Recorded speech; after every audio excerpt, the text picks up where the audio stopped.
Today, I'll be showing you how to make a knot ring, a lovely minimalist type ring, and a perfect project for beginning jewelry makers. Let's begin with some metal wire.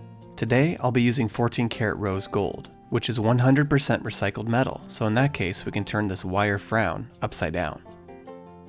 To cut this wire, I'm going to use my trusty snips.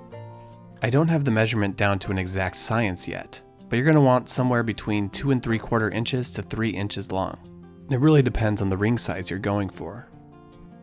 To form the knot ring itself, I'll be using 2 pliers. First, these large gripping ones. Next are some flat nose pliers. I altered these by carving a groove in the middle, which helps grip the gold.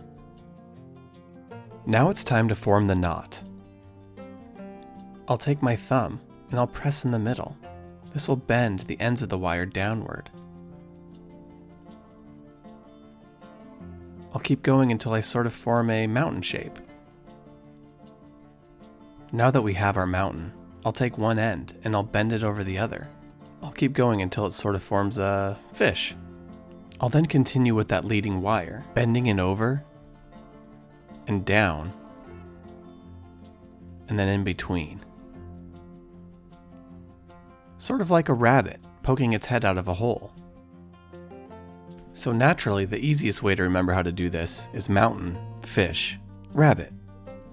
Now we need to tighten up the knot. I'll grab the flat nose pliers and I'll grab that rabbit. Remember that groove in the pliers I told you about earlier? That certainly comes in handy right now. The large gripping pliers grab the other end. Each hand is pulling in opposite directions, thus tightening down the knot. Things can get a little bit tight, so slowly pull on both. Just ignore that. Now would actually be a pretty good time to tell you that I'm using 17 gauge wire, which is just over 1 millimeter. It can be a little tough to pull on, but I like the way it looks. There's always the option of using a higher gauged wire, like 19, 20, 21, etc. The knot would probably tighten down a little easier then. I'm going to continue to tighten down my knot. One thing that really helps is to sort of rotate your wrist. By rotating my right wrist left to right, it helps reduce the friction and the knot can tighten down. I'm going to go ahead and stop here. You can leave the knot larger or even make it a little bit tighter, but I love this size. It's almost pretzel-like, and who doesn't love pretzels? But I digress. I'll take a ring bender at this point, and I'll start to bend the metal downward.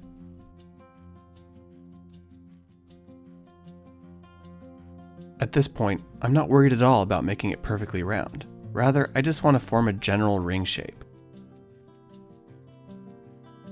Then we'll want to line up the ends and get it ready for soldering. The ring is then placed in a clamp and covered in a mix of boric acid and alcohol.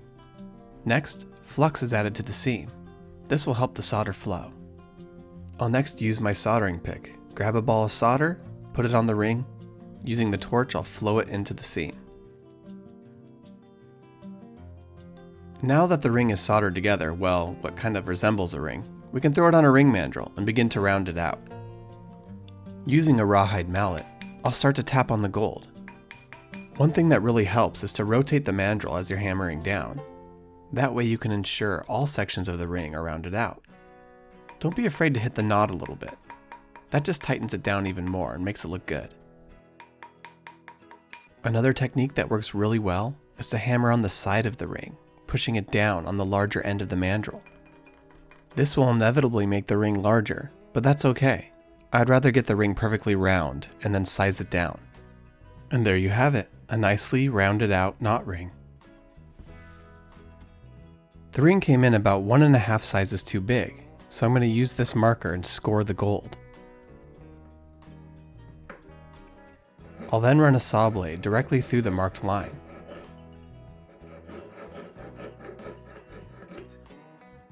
Then I'll run the blade through the other line. I should also mention that the gold that I cut out just now had that original seam in it. That way when I'm sizing the ring, I'm not creating an extra seam. And this one is a lot cleaner as well. Now I'm going to repeat the soldering process by first fluxing the seam. I'll then flow in another ball of solder to seal it closed. Next, I'm going to use a ring file, and I'm going to clean up that solder.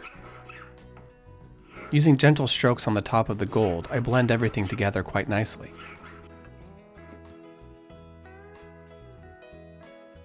At this point, I'm going to double check the size on the ring mandrel. I'm also going to use the rawhide to round the ring out one last time.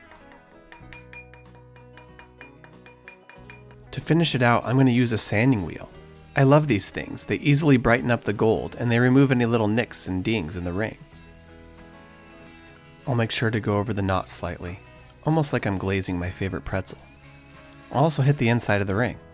After a polish and steam cleaning, the knot ring is now done. I'm always a sucker for these kind of rings. Thin gold, bright polish, minimalist, with symbolism tied to love, strength, or maybe just your favorite food.